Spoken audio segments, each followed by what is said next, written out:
Journey IFC strives to create safe spaces to worship God. Know that you are welcome just as you are, regardless of religious background or lack thereof, skin color, political affiliation, sexuality, age, culture, or any other label you own or society throws on you. You are welcomed and celebrated here just as you are. Hi, my name is Susan. Hi, Susan. I'm going to do a reading today. Our reading is a selection from the Genesis creation story found in chapter 1. When God began to create the heavens and the earth was complete chaos, and darkness covered the face of the deep, while a wind from God swept over the face of the waters. Then God said, "Let there be light," and there was light. And God saw that the light was good, and God separated the light from the darkness. God called the light day, and the darkness they called night. And there was evening, and there was morning, the first day. God said, "Let there be lights in the dome of the sky to separate the day from the night, and let them be for signs and for seasons and for days and years. And let them be lights in the dome of the sky to give light upon the earth." And it was so. God made the two great lights, the greater light to rule the day and the lesser light to rule the night, and the stars. God set them in the dome of the skies to give light upon the earth, to rule over the day and over the night, and to separate the light from the darkness. And God saw that it was good, and there was evening, and there was morning, the fourth day. God said, "Let us make humans in our image, according to our likeness, and let them have dominion over the fish of the sea, and over the birds of the air, and over the cattle, and over all the wild animals of the earth, and over every creeping thing that creeps upon the earth." So God created humans in their image. In the image of God they created them. God blessed them, and God said to them, "Be fruitful and multiply, and fill the earth, and subdue it, and have dominion over the fish of the sea, and over the birds of the air, and over every living thing that moves upon the earth." God said, "See, I have given you every plant yielding seed that is upon the face of the earth, and every tree with seed in its fruit. You shall have them for food. And to every beast of the earth, and to every bird of the sky, air, and to everything that creeps on the earth, and everything that has the breath of life, I have given every green plant for food." And it was so. God saw everything that they had made, and indeed it was very good. And there was evening, and there was morning, the sixth day. Hey Journey, my name's Jonathan. I primarily use he, him pronouns, and your wonderful and beautiful and brilliant and magnificent Pastor Jacob has asked me to read this poem for y'all and to record myself reading it for y'all so that y'all can see it. This is a poem that I originally wrote for a magazine called Geez, G-E-E-Z. If you're looking for magazines to subscribe to, they're a great one. They didn't use the poem, but don't hold it against them. The issue that I was submitting for was all around the theme of darkness and how darkness plays a role in theology, in creation, in life in general, sort of, just about the dignity and worth of darkness. So the name of the poem is Ex Nihilo, and I hope you like it. Before the beginning was always, and always was nothing, and nothing was God, and God was everything, and God's first heresy was that was not enough. So God scribbled down the darkness as a place to put the rest. The earth was formless first, a deep, dark, wall-less well. Sure, God saw the light was good, but God's first thoughts were felt. My first creation was also a formless void, but at least I used Crayola.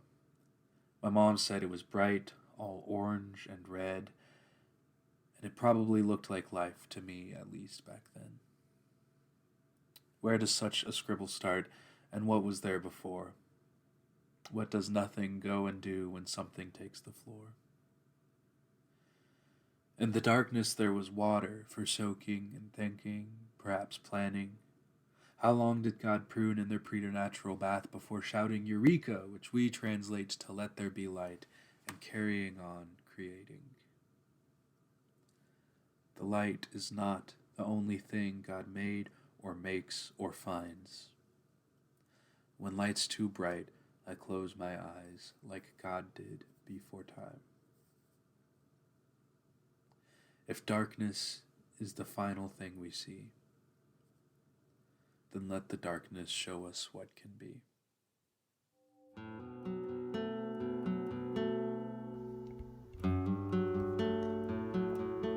In the beginning, God was already there, present and alive before anything at all came into being. Spirit hovered. There was a response, a call of love to love within love. And gradually, love began to take shape. And to the delight of wisdom who danced at God's side, the shape of love was light. And the shape of love was also dark. God was in both the light and in the darkness, in the clarity and in the muddiness. Gradually, the difference between the light and the darkness became clear. And there was morning and evening, the first day.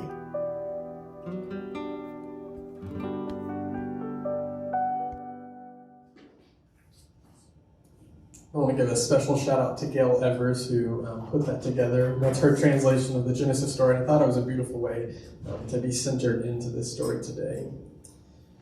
So as I mentioned earlier, we're attempting in the next few weeks to start living into this poetic faith of ours, or in other terms, a creative and imaginative faith, free to be expressed however we see fit. We can make it whatever we want it to be, is what I'm saying. It's a faith not dictated by rules, but instead open to what we want it to be. Like writing a poem, we get to create something beautiful out of ordinary things, like we do with ordinary words that become art when placed together with intention. When we craft a poetic faith, we piece together all that life brings us as we create that something expresses who we truly are.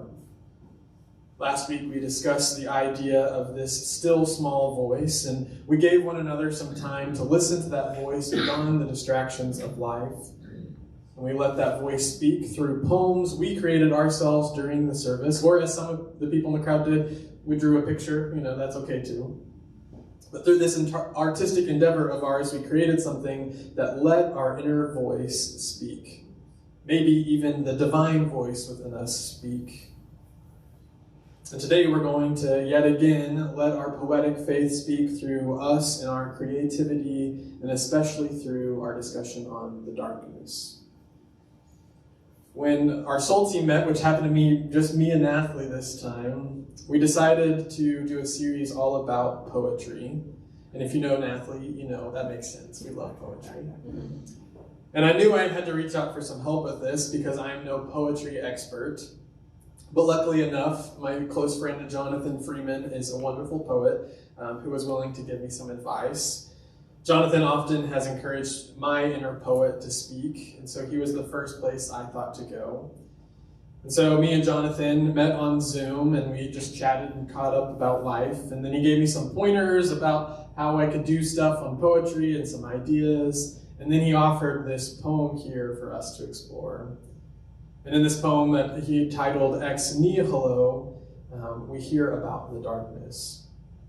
And I thought it was a lovely way to kick off this conversation today, because the poem speaks about God at the beginning of creation amongst the darkness. And as he says, when always was nothing and nothing was God. I love that he says that. When always was nothing and nothing was God. And God scribbles down the darkness like a childhood art project made with Crayola. And God creates things like the light and the darkness. And the last line of the poem centered in this theme that sometimes the light is a little too bright so that we have to close our eyes. Jonathan says, if darkness is the final thing we see, then let the darkness show us what can be. A haunting yet comforting message to hear. What can the darkness teach us and reveal to us, and how can we embrace the darkness? For our Christmas Eve service, I went on a search. I wanted to find a book to read to the kids during the service, which you may remember we did. So I took a trip to one of my favorite bookstores, if not my favorite bookstore, Book People. It's a big Austin staple. Yeah. And I sat down on the second floor, which is the kids section, and I just got picture book after picture book and read through them, trying to find the right fit for the Christmas Eve service. And one of the books I picked up and skimmed through was about reclaiming the beauty of darkness, and even more specifically of blackness. It was called God's Holy Darkness by Becca Selnick and Sarai Green. I could be saying those wrong. But it was a children's story teaching us how to embrace blackness and darkness in nature and in humanity. From the night sky to the deep sea, even to our black siblings that we know and love. Remembering that God created from the darkness. A sweet message for kids to hear, but also a powerful message for all of us to embrace. For so long, Christians have taken the story of creation from Genesis and focused solely on the light that God created. People have manipulated this story, claiming that lightness of any kind, such as in skin color, was the preferred thing, suggesting darker skin tones were somehow lesser or more evil than lighter ones. This false association between light and goodness and darkness and evil was created. Phrases like follow the light or beware of the darkness show that we subconsciously have associated these things with both light and with darkness. It's very familiar to us, but I believe it's a false dichotomy. What if the value of darkness is not in its comparison to the light? What if darkness is inherently good itself?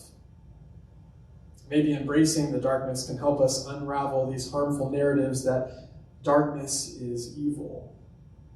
This children's book got me thinking about how we tell stories in ways that promote this segregated worldview, dividing the lightness from darkness, putting them in conflict with one another, whether it be in skin color or in the various seasons of life that we face, when really both the light and the darkness are vital to our humanity.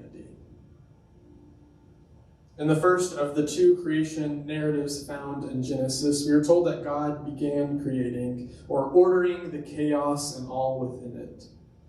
Each day of the week was something new, and it ends with humanity and us being in charge of the rest of creation.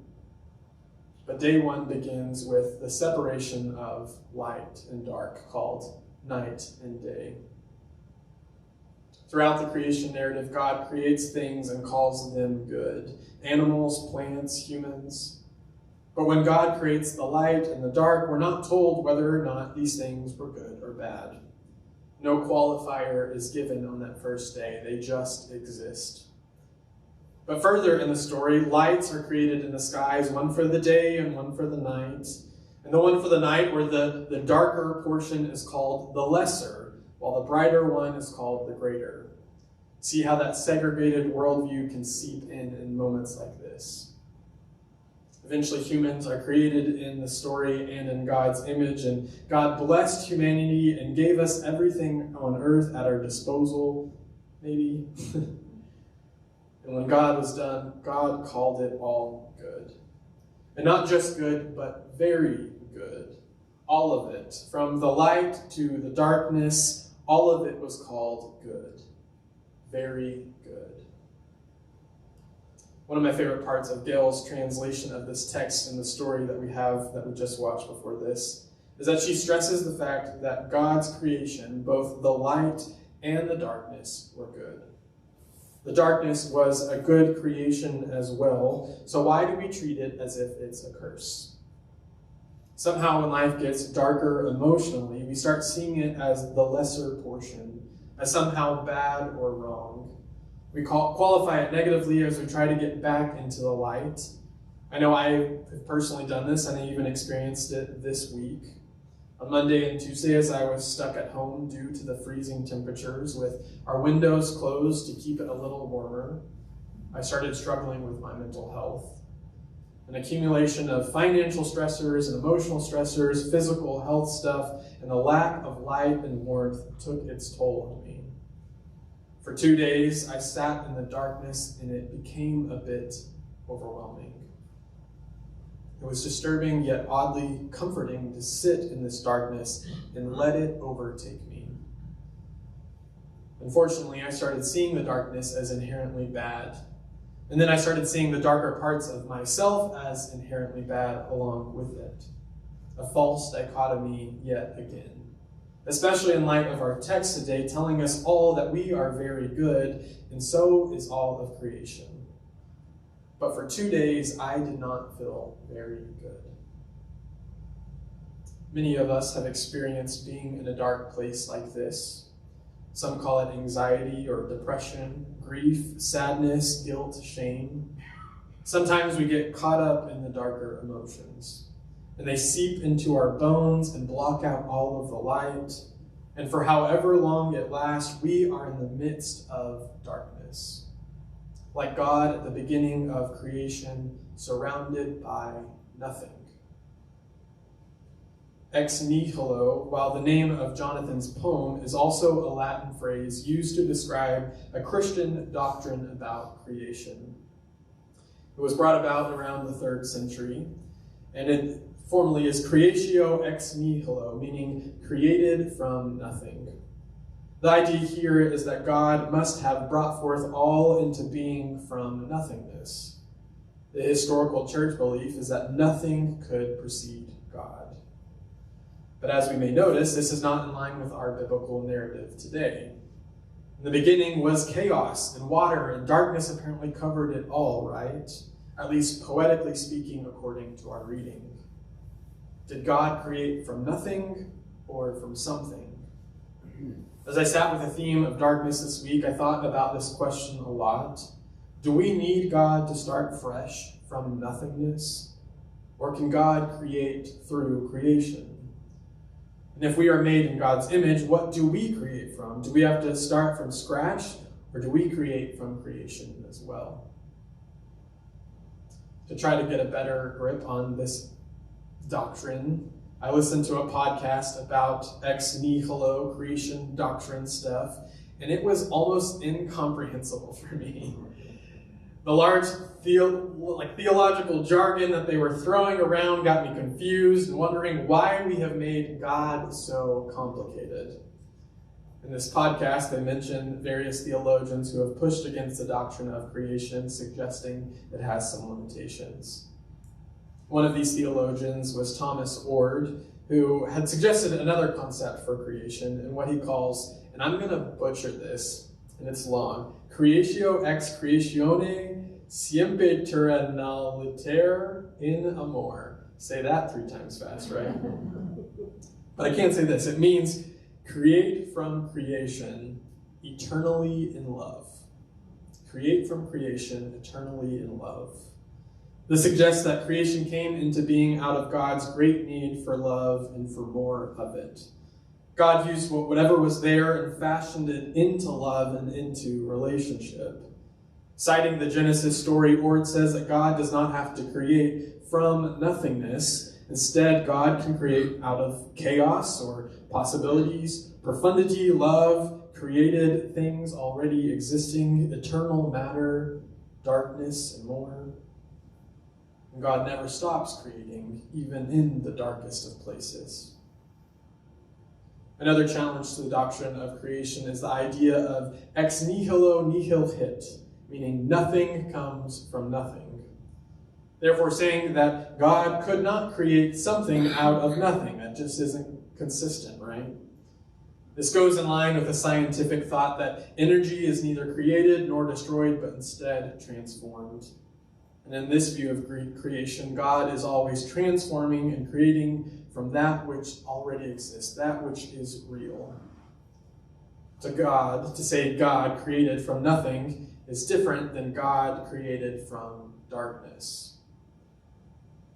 As I thought about this, I imagined God alone in the darkness, craving connection and love and light. And therefore, God created out of a great need for more for us. I personally am not tied to any doctrine per se, but especially not to this doctrine of creation from nothing. For I find it more relatable if God created from something, just like we do.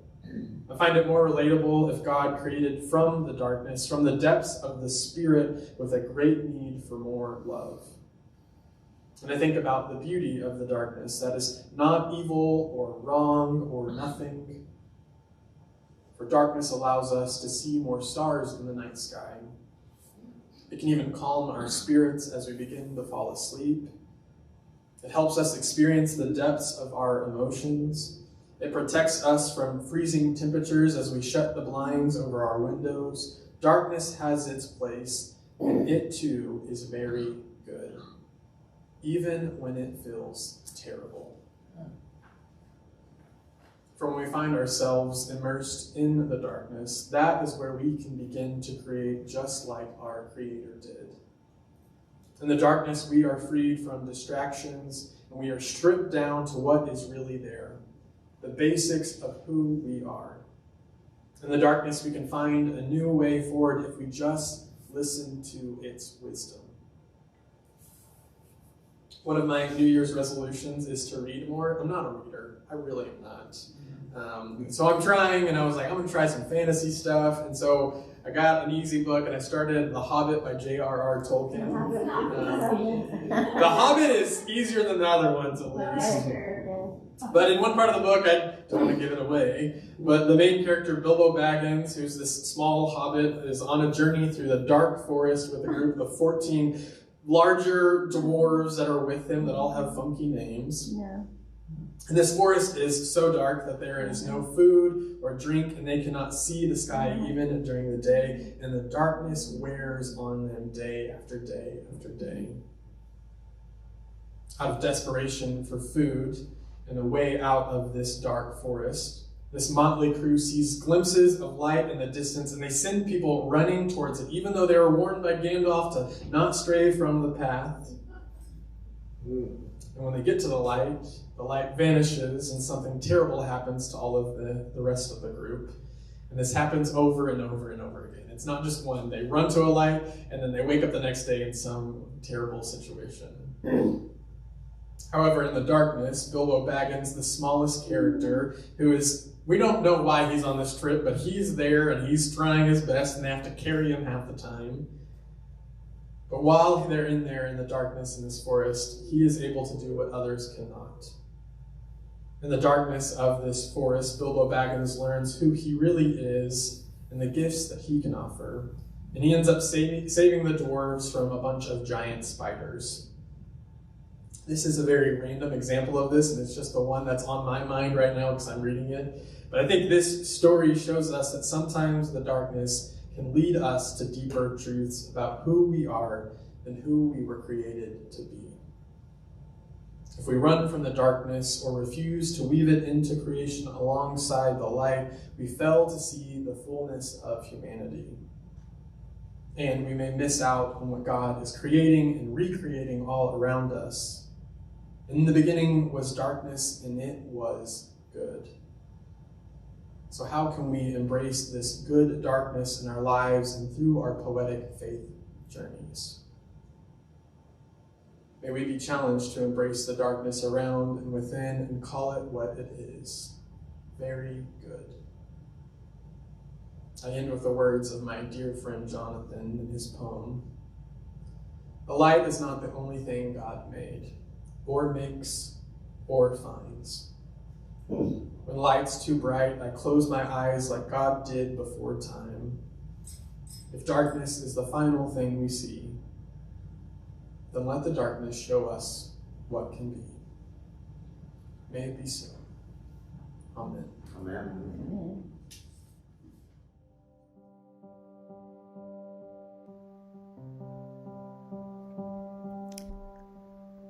For the next several days, God splashed creativity and overflowed with life.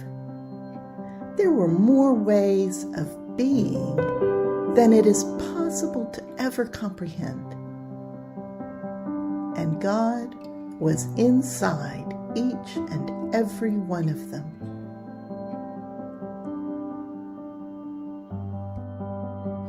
The sky, vast and deep, reflected the great oceans, vast and deep.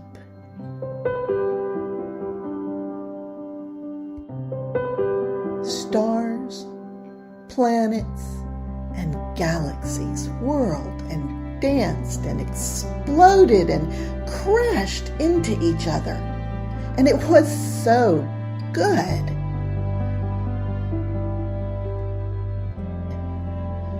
The earth became fruitful and burst forth in profusion and abundance.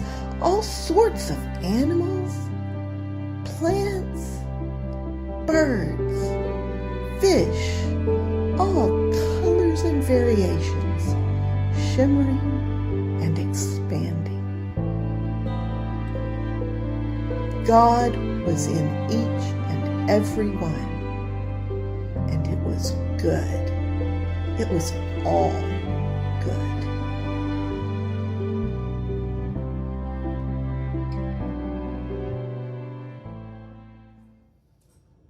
Well, darkness. Why do I always think of it as a bad thing? If you really take a good look at darkness, it's really a good thing. Think about it. The Jewish day starts in the evening. The world began in darkness. You see a good play, it starts in the dark. The scenes transition in the dark, and it ends in the dark. So do not be afraid of the darkness, because the one best thing about the darkness is, when it's dark, we all look the same. The wonderful creation of our God, the Creator. This week, live in the darkness. See everybody as being the same. God's wonderful creation of humankind. Go in peace.